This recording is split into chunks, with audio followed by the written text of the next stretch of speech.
be talking about the Semitic origin of the New Testament. We talked about Semitic languages. We're talking about Hebrew, Aramaic, Arabic, but in this case we're not talking about Arabic. The New Testament was written in Arabic. But we're talking about Hebrew and Aramaic. The other day, over in Fort Worth, they have one of the largest theological seminaries in the world. There's Fort Worth has a Fort Worth Southwestern Baptist Theological Seminary. They have a huge, wonderful library there, by the way, 3 stories, bigger than the Fort Worth Public Library, all theology. Big Judaicus section, wonderful place. So I was out there doing some research in the Judaicus section, and I was while I was there, I decided to go across the street to the Baptist bookstore that caters to the seminary across the street, of course. And being that they cater to the seminary across the street, this is the slow time for them because classes have let out for the summer and there's less going on around the seminary. So they had a sale going. So I'm in the back of this bookstore, and they have all this rack of books in the back, and on sale. And one of them says Hellenistic thought in the New Testament. Another one says the Greek origin of the New Testament. Another one says Western philosophy in the New Testament. Another one says Greek idioms in the New Testament, and so on. So this bookstore clerk comes up behind me and says, "Hey, all these books are 50% off." And I looked at him and said, "Yeah, probably more than that."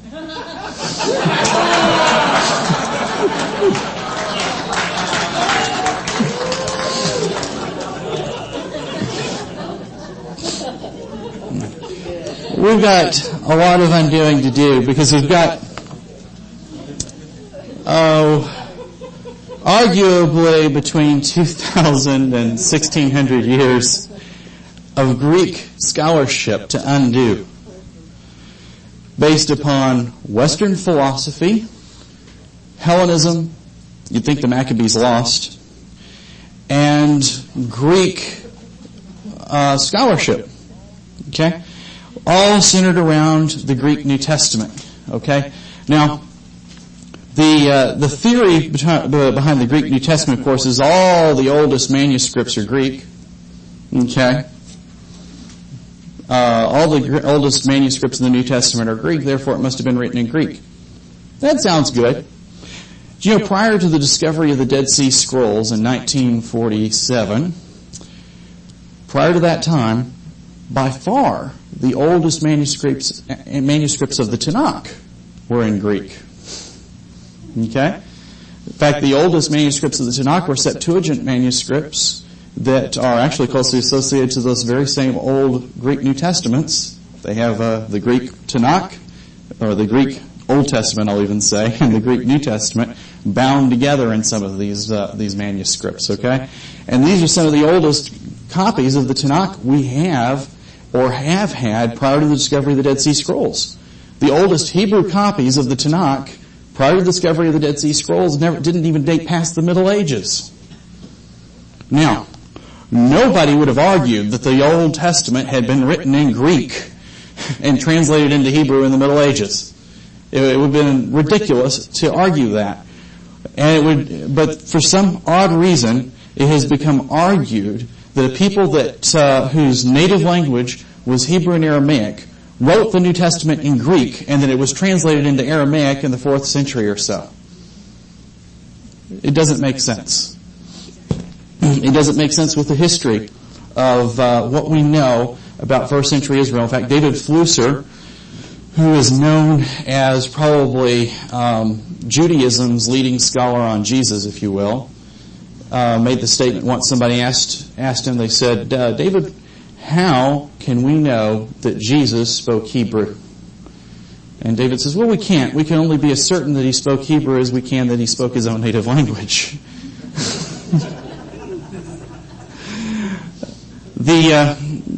The historian that we have primarily for the time period is Josephus. And Josephus says that people of his time period, the Jews of his time period, couldn't speak Greek. In fact, I'll go ahead and just quote Josephus on this.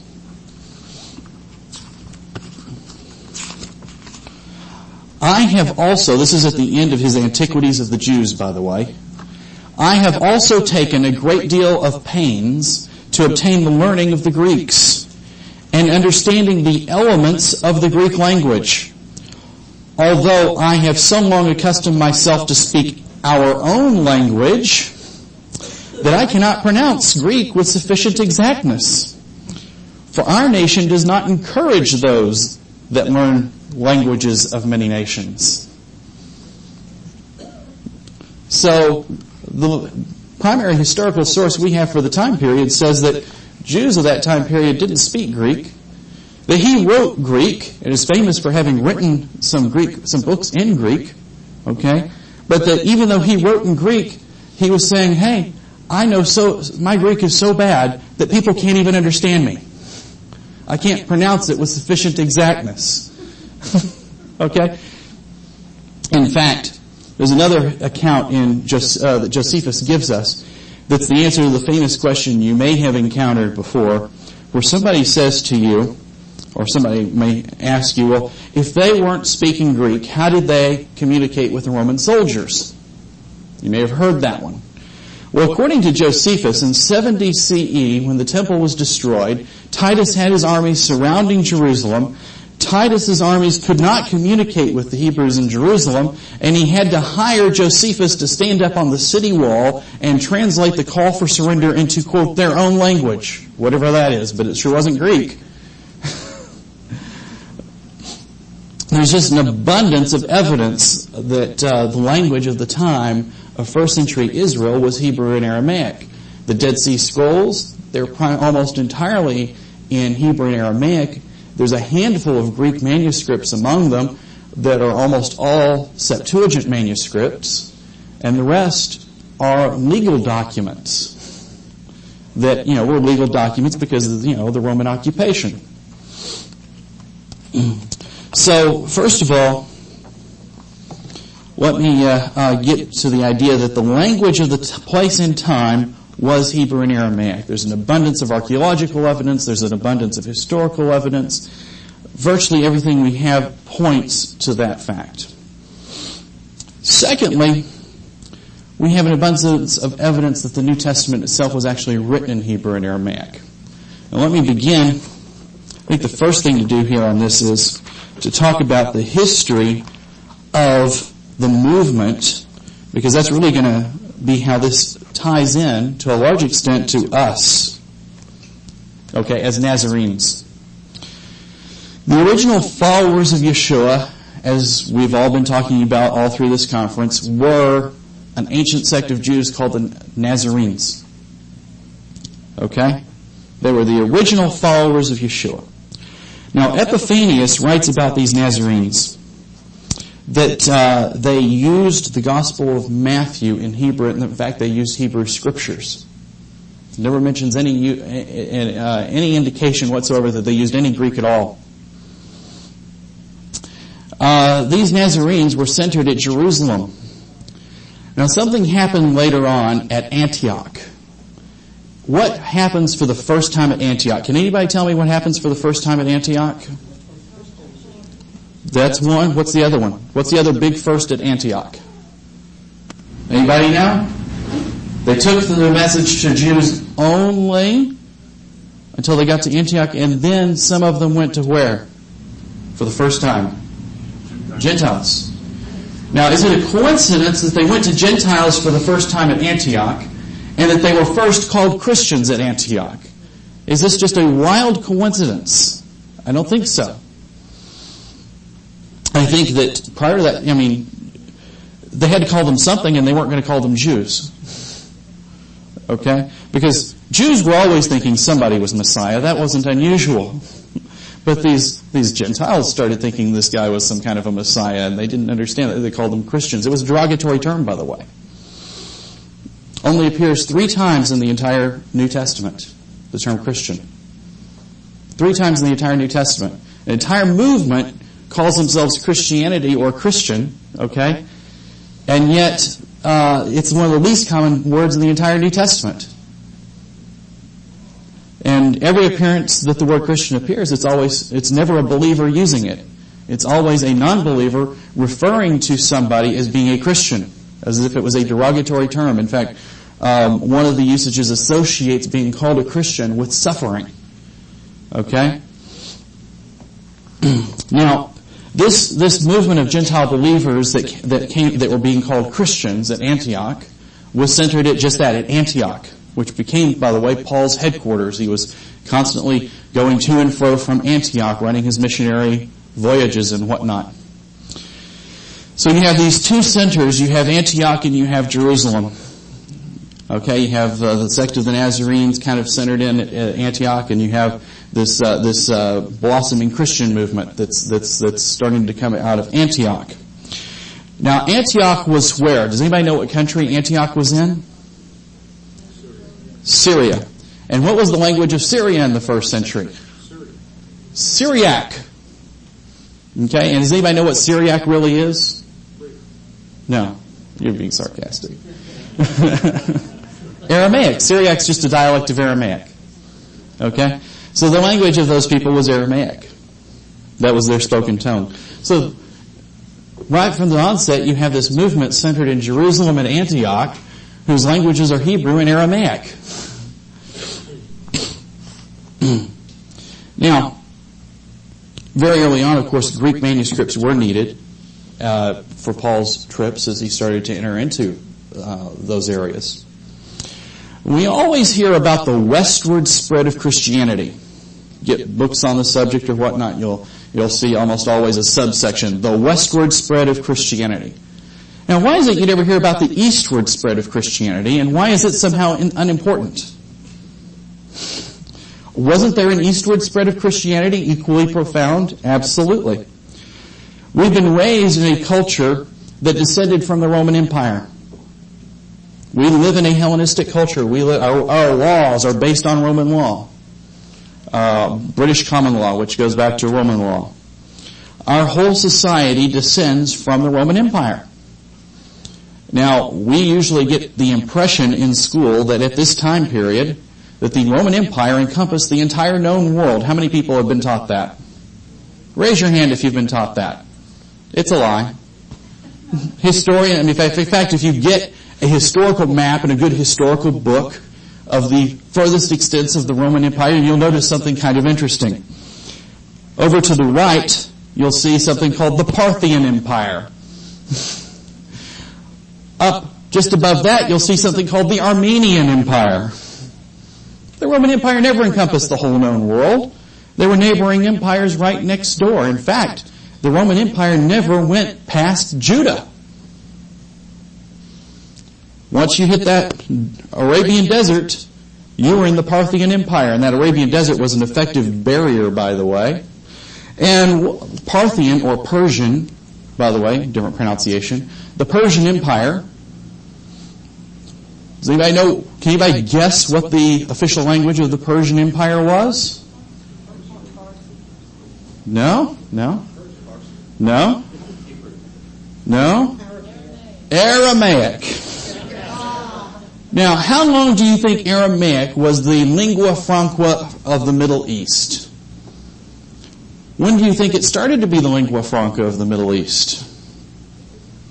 As far back as history goes. And when did it stop being the lingua franca of the Middle East? Not until the rise of Islam, when it was replaced by a cognate language, Arabic. Okay? Historically, there was no time period that the Middle East was a Greek-speaking place. Never happened. Now, the revisionist history has us believe that the lingua franca of the Middle East was Aramaic, and then somehow for a while it was suddenly Greek and then went back to being Aramaic again shortly for a few hundred years again before it went on to be Arabic. Now, that just doesn't make sense. And it didn't happen that way. Now, Paul went west. We know that. Paul went west, and he eventually even got to Italy and whatnot, and he took his message west into Europe. Okay? But what do you suppose happened to the other 12 Where did they go? Does anybody know where any of these people went? Peter went to Babylon. Okay. Now, remember we talked in one of our earlier lectures about allegorizing things away? Well, he didn't really go to Babylon. He went to Rome, but they called it Babylon. Okay? So when Cornelius came to Peter, by the way, and back in the book of Acts, chapter 10, came to Peter and said, bowed down to him and whatnot, paid homage to him. Peter said, "Kiss my ring, I'm the first pope." No. No, he said, "Get up." Well, Peter never went to Rome. He went to Babylon. The same region that was called the Babylonian Talmud comes from the same region, okay? He went to Babylon. How blatantly can you get when the New Testament tells you where one of these guys went and the other guys allegorize it away to say that he went the opposite direction and he was in Rome when the text says he was in Babylon? I have to ask them, if God had wanted us to know he went to Babylon, then what would he have put there? How would God have ever told me that he went to Babylon if Babylon always means Rome?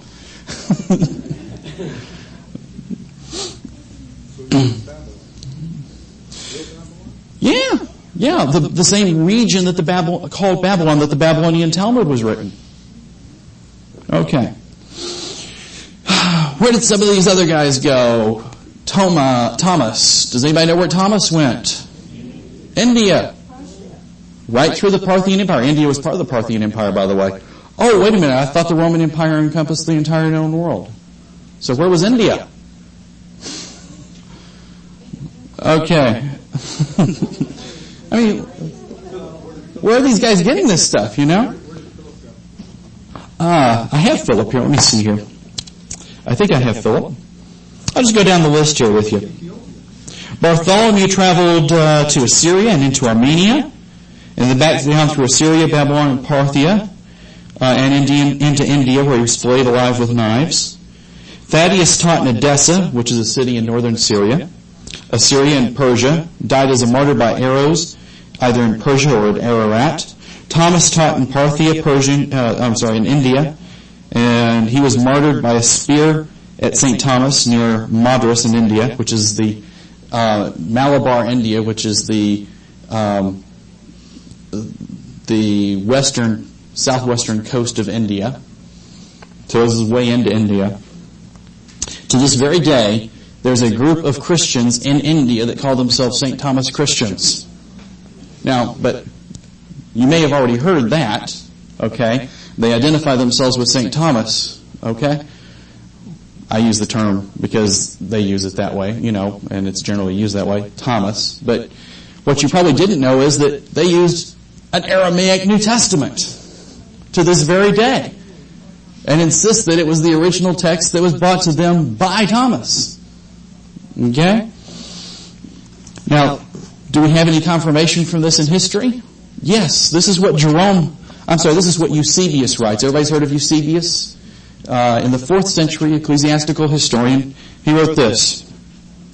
Pantaenus penetrated as far as India, where it is reported that he found the gospel according to Matthew, which had been delivered there before his arrival to some who had the knowledge of Messiah, to whom Bartholomew, one of the emissaries, as it is, said, had preached or proclaimed and left them the writing of Matthew in Hebrew letters.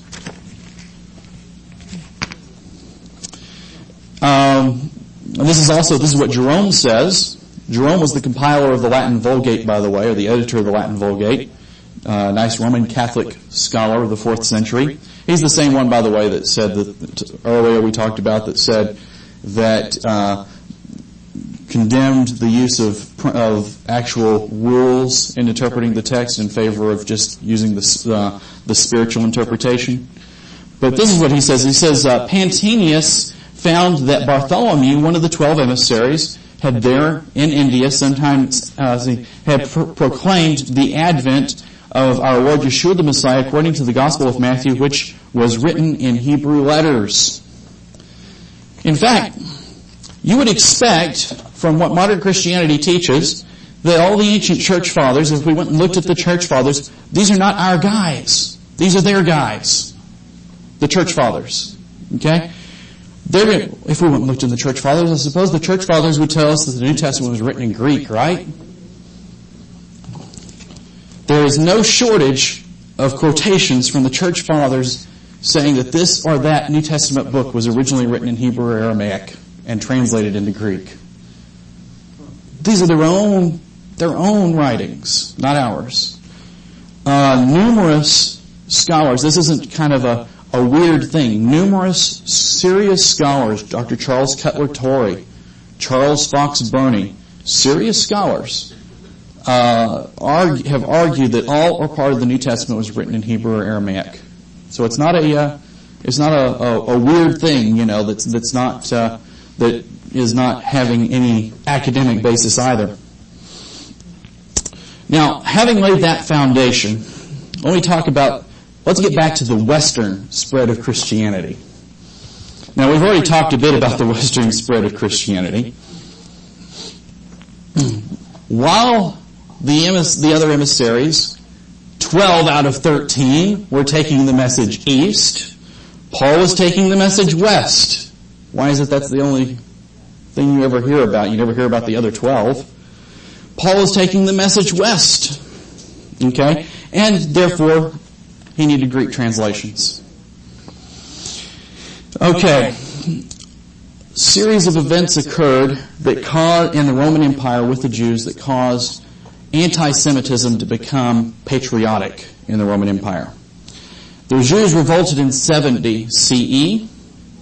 They revolted again in Alexandria in 116. I say they, we revolted again in 132. Okay? With the Bar Kokhba revolt. Okay? So the Jews were just constantly revolting against the Roman Empire. So as far as the Romans were concerned, Jews were just revolting. As a result, it really just became patriotic to dislike Jews, to hate the Jews. And Rome attempted to destroy the Jews. Very seriously, made very serious attempts to do so. In the 4th century, the Council of Nicaea was held.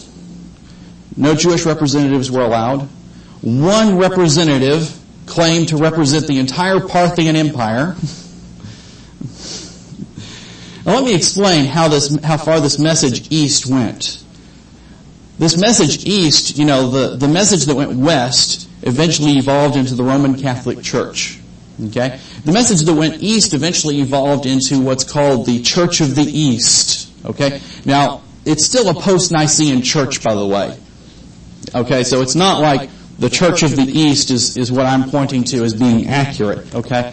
But the Church of the East was an equally profound movement in the East.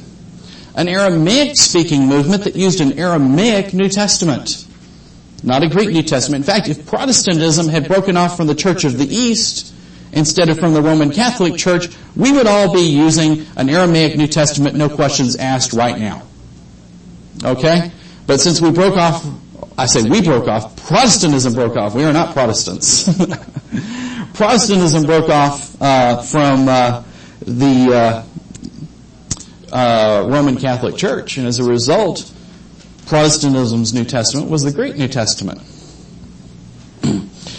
Now, during this time period, in the next few years, the gulf between East and West grew, and the Church of the East and the Roman Catholic Church became even more separated by the rise of Islam, where the Church of the East was fairly repressed and allowed to practice, but not very actively. By the way, the Church of the East, most people don't realize how big it was compared to the Roman Empire.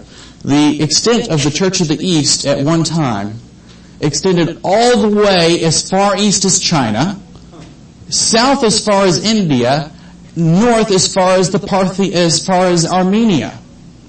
Okay? It was a huge area. In fact, they found a monument in China that was put there by the Church of the East with an Aramaic inscription on it. Okay.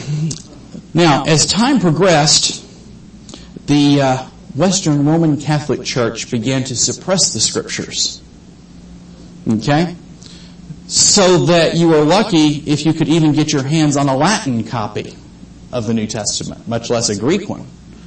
And if you could, you probably couldn't read it because you probably didn't know how. One of the reasons our people have always been merchants and bankers and whatnot is because from day one we have always taught our children to be able to read Torah. And if you can read, you have enormous power to be able to keep records, to be able to be a merchant, to be able to be a banker, to do things that you have to be able to read and write to do. That combined with being forbidden to own property, any real property, forced us into those kinds of positions. Well, as time moved on and the Roman Catholic Church began to suppress the Scriptures more and more, of course, Aramaic was the lingua franca of the Christians in the East. They always had an Aramaic New Testament and could use it to this very day. They still exist. It got to where most people didn't even nobody, what they heard of the Bible was what the Roman Catholic Church told them. And those few people that tried to translate the Scriptures, like Tyndale, were killed. Okay? So this is what's happening in the West. Okay? This is the rise of the Western the Western movement of Christianity as the centuries go by. And you don't read about this when you read How You Got Your Bible. Okay? And then in the 1500s, it's not until the 1500s that as Protestantism is starting to make its appearance, that there is an attempt to publicize the Greek New Testament. The first printing of the Greek New Testament was called what? Does anybody know? Anybody know? There's two different possible answers. No? No, that's in German. I'm talking about the actual Greek. The Erasmus edition or the Textus Receptus. That's what it came to be known as. Originally it was the Erasmus edition, but it came to be known as the Textus Receptus, or the received text. And it was published by a man named Erasmus in the 1500s. In fact, it was 1516. Okay? Now, it was in this atmosphere where most people didn't even have access to the Bible that Erasmus did this. And as a result, he couldn't even find, well, first of all, the first edition had only 6 manuscripts that it was dependent on. The future editions only used 10 manuscripts. None of them were particularly ancient. Okay? Not only that, but Erasmus could not find a complete Greek New Testament.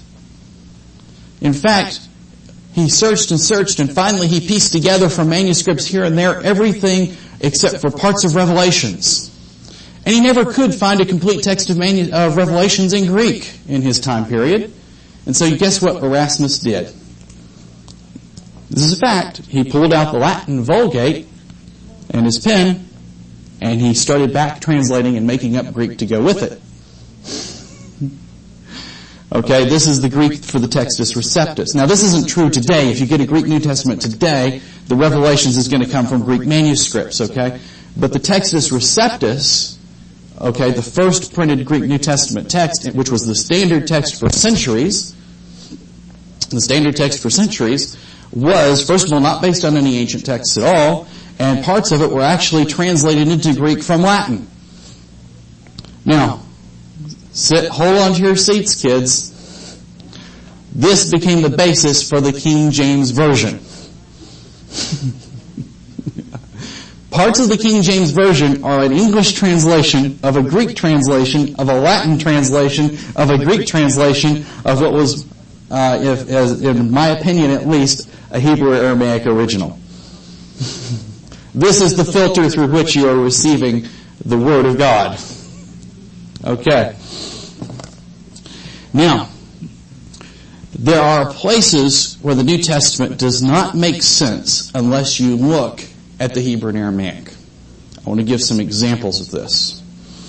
If you got your Bibles handy, look in Acts chapter 11.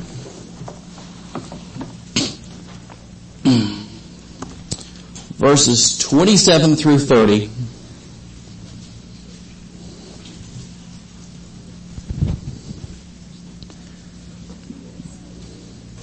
Can somebody read that?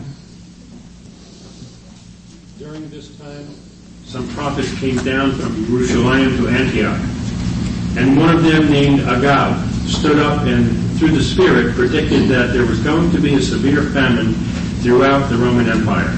It took place while Claudius was emperor. You're using the Jewish New Testament, right? Yeah.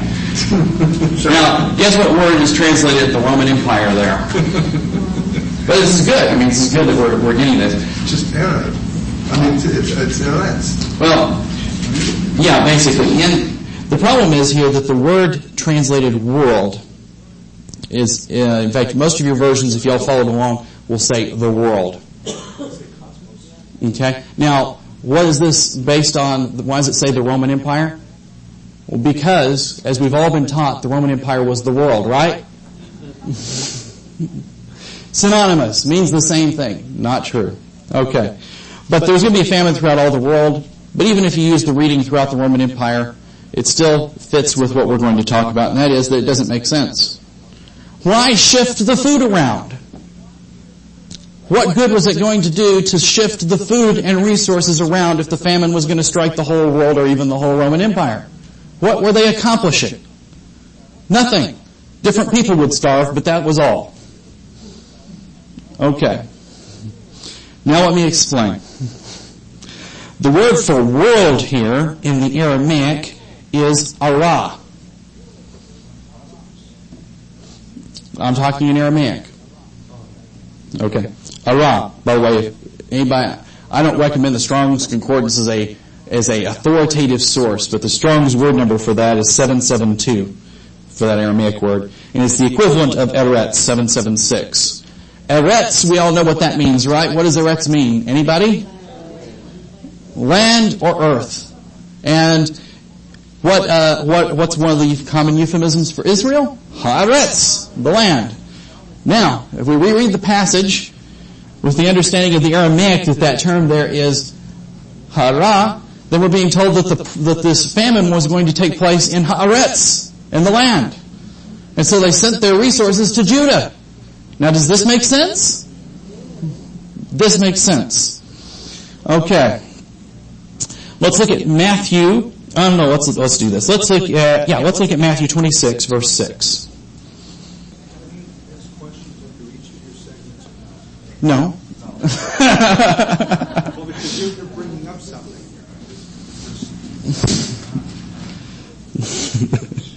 Save your questions for the end.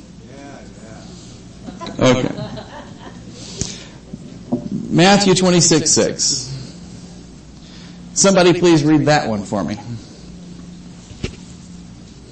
Now when Yeshua was at Bethany, in the house of Simon the leper, there came unto him a woman having an alabaster box of very precious ointment, and poured it on his head as he sat at meat. All right, there we go. That's quite an interesting passage, isn't it? Well, I have two problems with that passage right off the bat. First of all, I thought Yeshua kept the whole Torah without ever violating it. By the way, he didn't. He never violated Torah, but he didn't keep the whole Torah. You know that, didn't? Yeshua did not keep the whole Torah. Now, let me explain what I mean by that before the suction from everybody goes, draws people in from outside. Yeshua never went to go be washed after his menstruation period, did he? That's a mitzvot. Okay, in other words, there's commandments in the Torah he did not keep. Now, you may think, I'm being silly.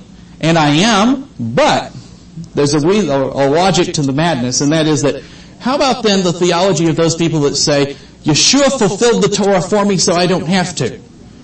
Alright, then can that woman say, Yeshua went to go be washed after his menstruation period for me so I don't have to? No! So, if the logic breaks down, it doesn't work.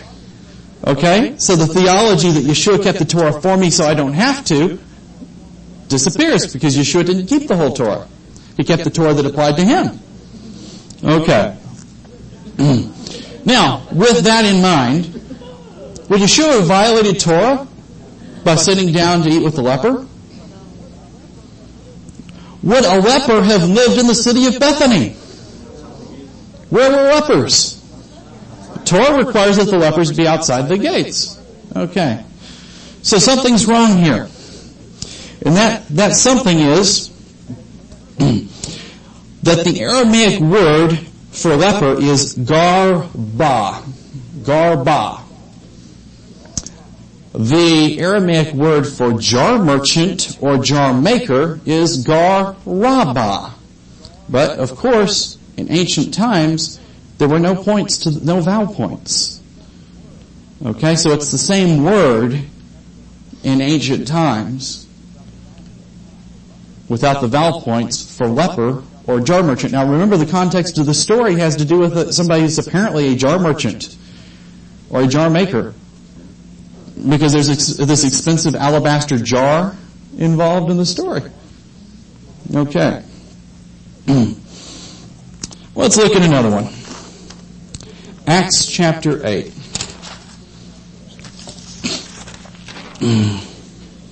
We're not going to read the whole story here.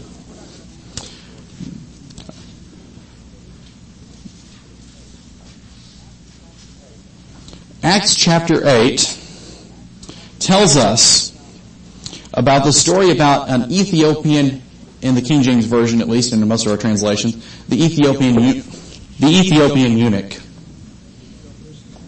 What is that? Oh, that's just I have to plug that in though, I'm going to need it. It tells us about the Ethiopian eunuch.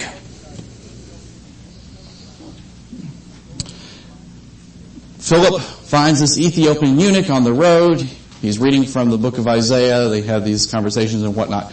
Now, this Ethiopian eunuch apparently is returning from a pilgrimage to Jerusalem, which we know from Devarim implies, at least, that he's come to Jerusalem for one of the 3 pilgrimage feasts, which implies in and of itself that he's a proselyte to Judaism.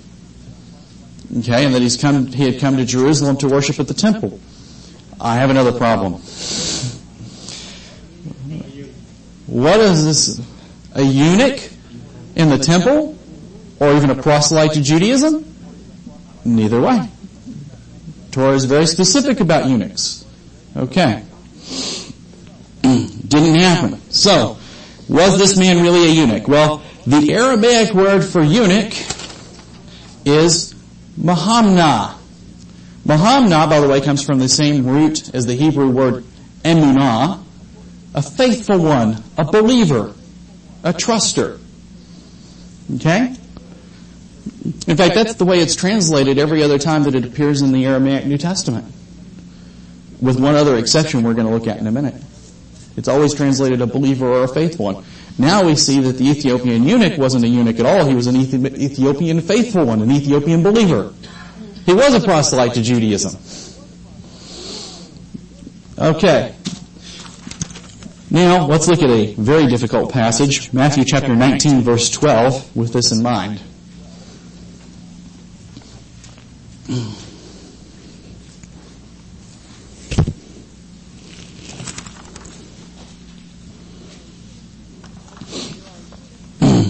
There are eunuchs who have made themselves eunuchs for the kingdom of heaven's sake.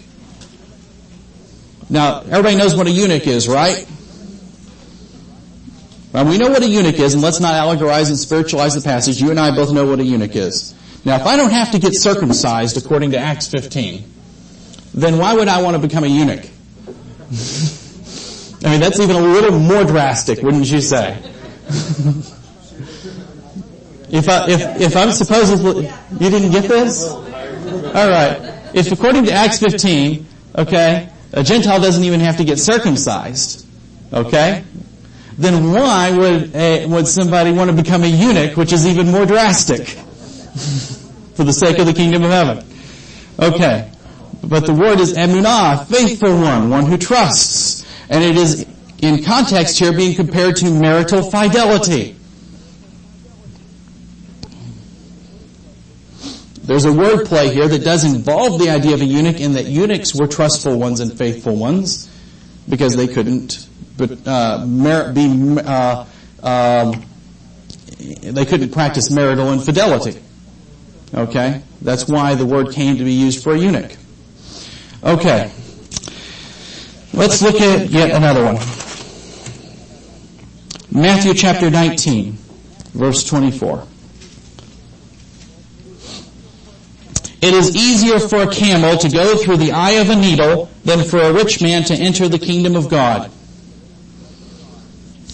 Now the explanation for this passage has always been that the camel gets down on his knees and goes through this little, of course the Catholics invented this so they could, during the Crusades, so that they could sell tickets to come see this thing. Okay? Problem is that would then be an illustration that is something that is difficult, right? If you read the context here, Yeshua is claiming that this is an illustration of something that is impossible without supernatural intervention. Right? Okay. Now, the word for camel in Hebrew is gamel, and in Aramaic is gamla. Okay? Gamla means camel, but the root means to bear a burden. It means to bear a burden.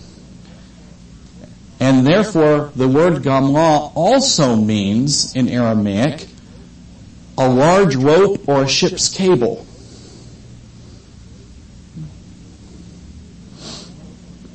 A large rope or a ship's cable. Now, with that in mind, it is easier for a large rope or a ship's cable to go through the eye of a needle. Now, there is a reasonable allegorical relationship, if you will, now, between a ship's cable and thread, which is intended to go through the eye of a needle. This makes sense. Now, is there ever a time where one of these types of misunderstandings could cause somebody to fall into doctrinal error? Yes. Let me give first an obvious example, and then I'll look at some other examples. The obvious example is Matthew chapter 6, verses 22 through 23. This is where we read about... can somebody go ahead and shut that door the rest of the way?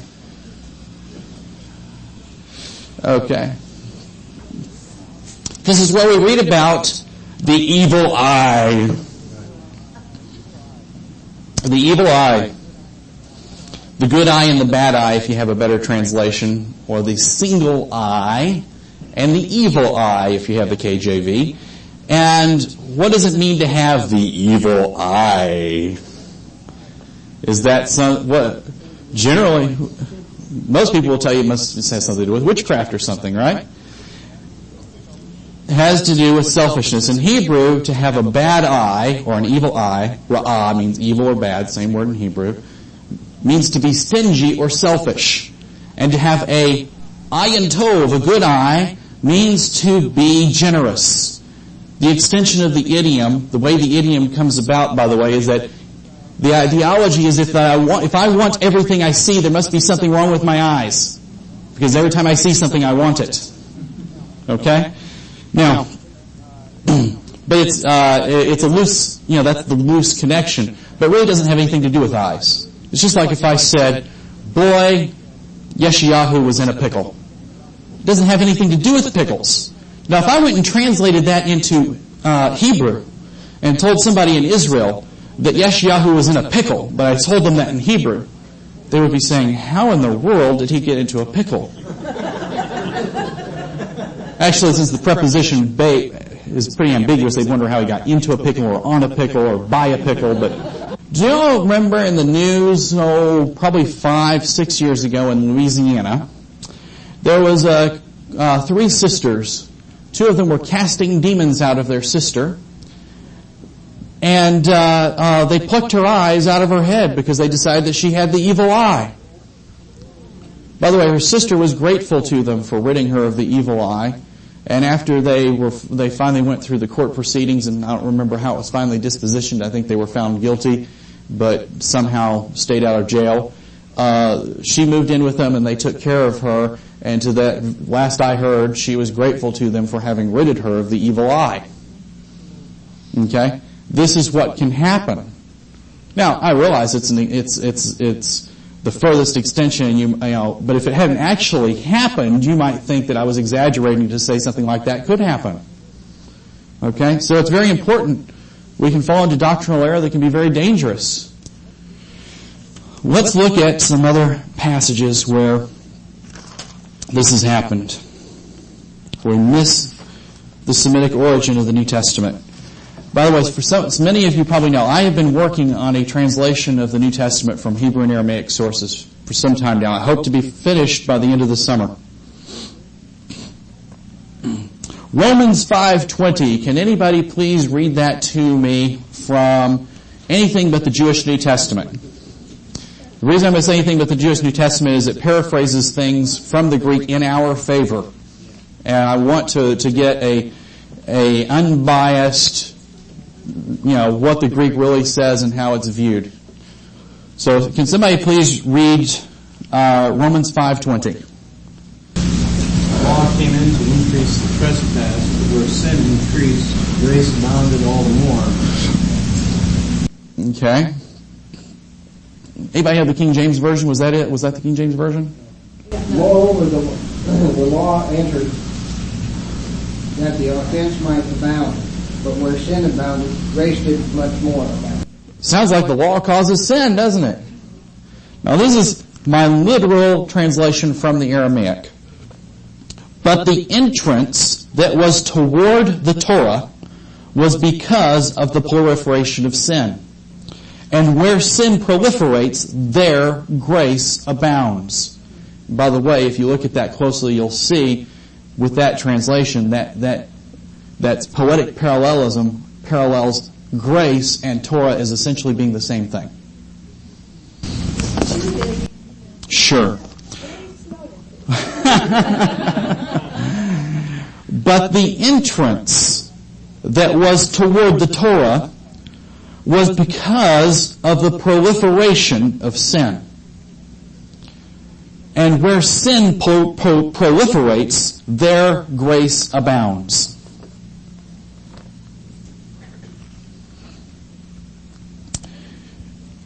Another place where this plays is Galatians chapter 2, verse 12.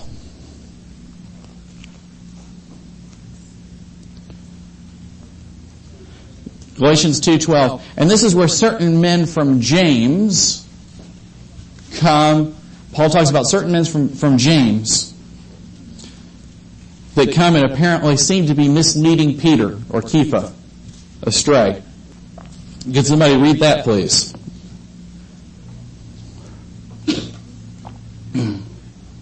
For before that certain came from James, he did eat with the Gentiles. When they were come, he withdrew and separated himself, fearing them which were of the circumcision. Okay.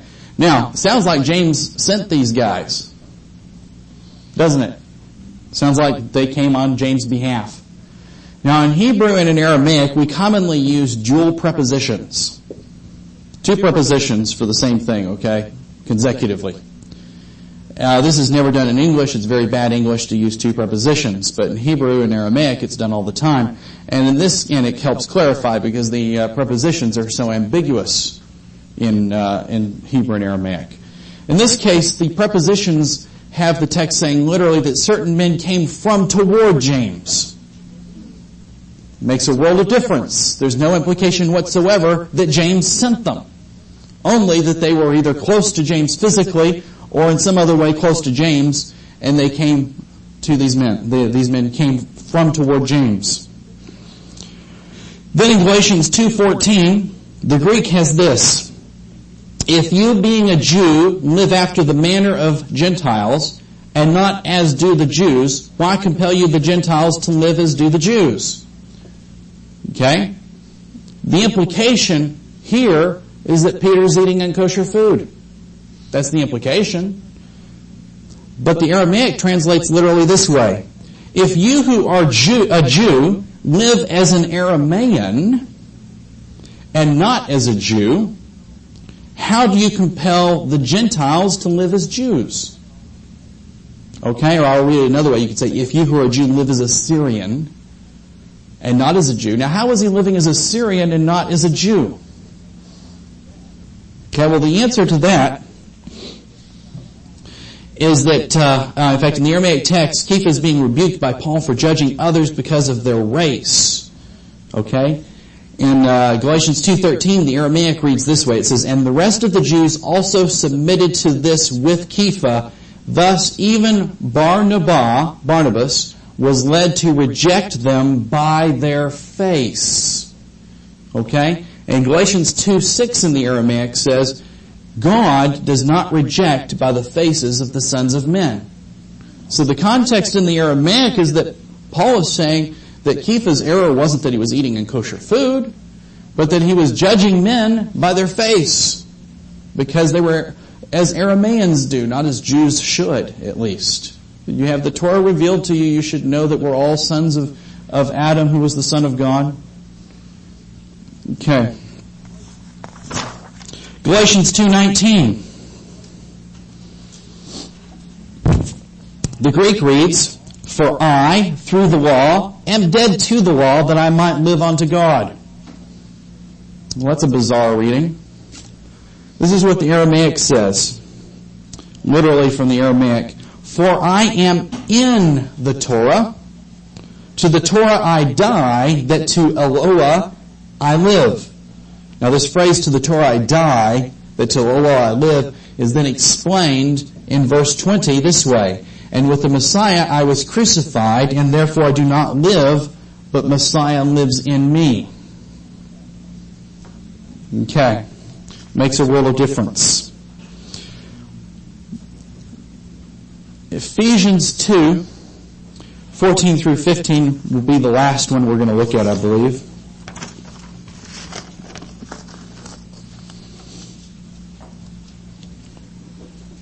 Okay, Ephesians 2:14 says in the English, can somebody read that? Somebody, anybody? Ephesians 2:14. For he himself is our peace, who has made both one, and has broken down the middle wall of division between us. What does that mean? Somebody, anybody, tell me what that means. What's the middle wall that was broken down? What does it mean? Sure, shoot.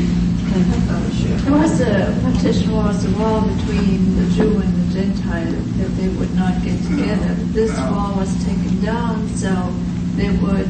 When was it taken down? Well, when Peter came into the house of Cornelius, that was. Oh, you're allegorizing it. Don't you? It's table fellowship, isn't it? I mean, this is a trick question, so don't get upset with me. That's what I wanted to say. The table fellowship. Right. You're close, by the way.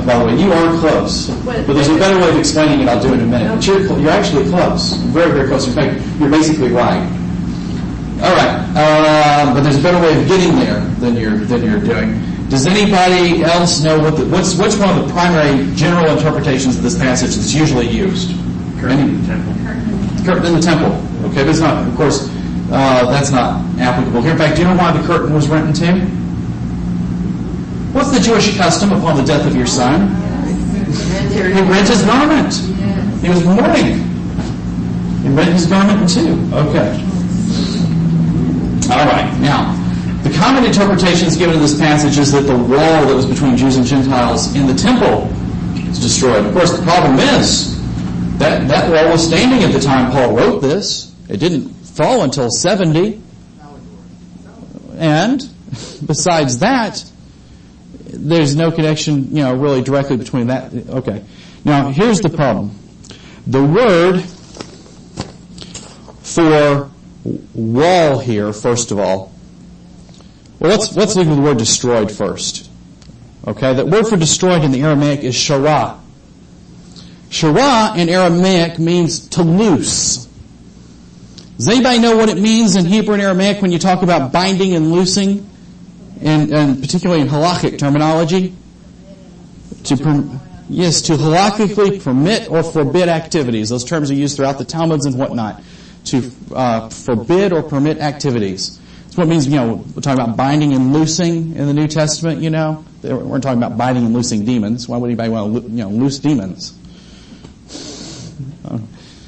The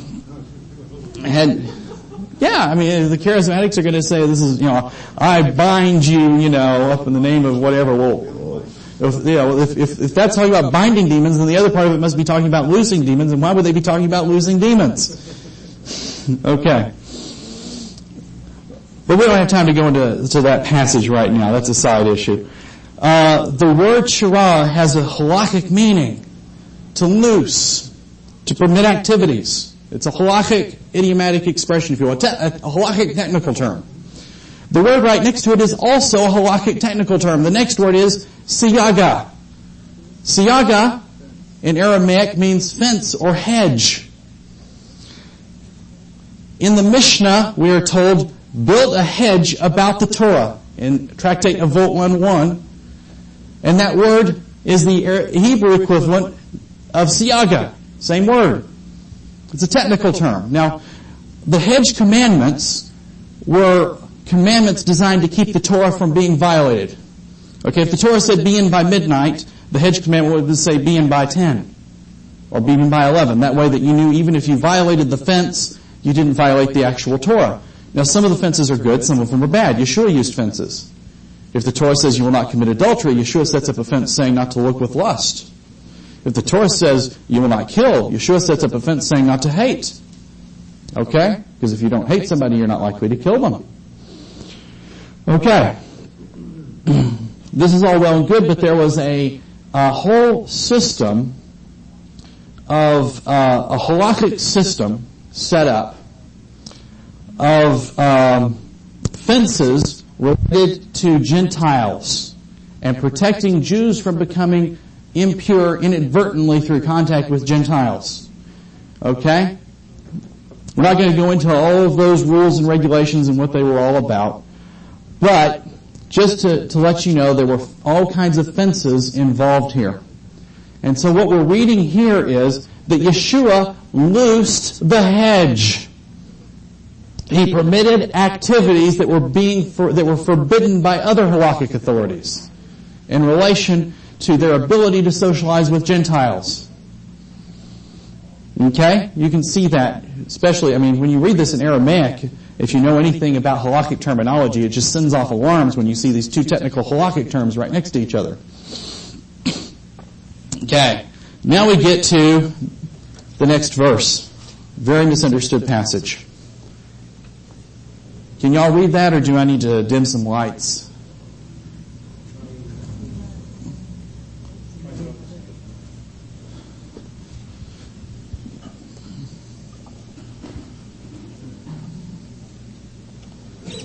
Can y'all see that? Okay. This is the Aramaic of this passage. This is the Aramaic of the passage. The word for enmity in the Aramaic, by the way, is made up from the words Baal and Devav, which the Dalet Zayin shift is very common in Aramaic. Baal Zebub. Okay? That's the root for this word, enmity. Okay? So, enmity or Baal Zebub is what's being destroyed in this passage, by the way, as we go on. Isn't that interesting? Okay? Beautiful in the Aramaic when you read this text in Aramaic. I wish you all knew Aramaic and we could all be sitting here studying this stuff in Aramaic. All right. The next, by the way, the vav there means and. The bait here means by, in or at. Okay, it's a preposition. And then basara, flesh, by his flesh, and nemosa, and the Torah. You thought nemosa was a Greek word. It's an Aramaic word. It gets used in the Greek. It's actually a nice Semitic three-letter root, nun mem samek. It's used even in modern Hebrew today. It's a three-letter root meaning to civilize. Parents will say to their children, nemusa, be polite, behave yourself, act civilized. Okay? Nemosa is an Aramaic word, but the Greek word nomos is what we see in the Greek. Okay. And the Torah, the Dalet here means can mean several things. Remember I told you about prepositions being ambiguous? The dalet is an extremely ambiguous preposition in Aramaic. It can mean of, for, which, who, or because. I render this dalet because. Of commandments, okay? Because of commandments is what this word is. In, we got another bait here, in the commandments. It's a bit repetitive, but we do that in Hebrew and Aramaic all the time, use repetitive language. Is abolished. And enmity by his flesh and the Torah, because of commandments in its mandates, is abolished. Now, why does it say by his flesh? Because he is the incarnate Torah, the Word made flesh, in John chapter 1. Enmity is abolished, the Torah is not. There's nothing in this that indicates that the Torah is abolished in the Aramaic.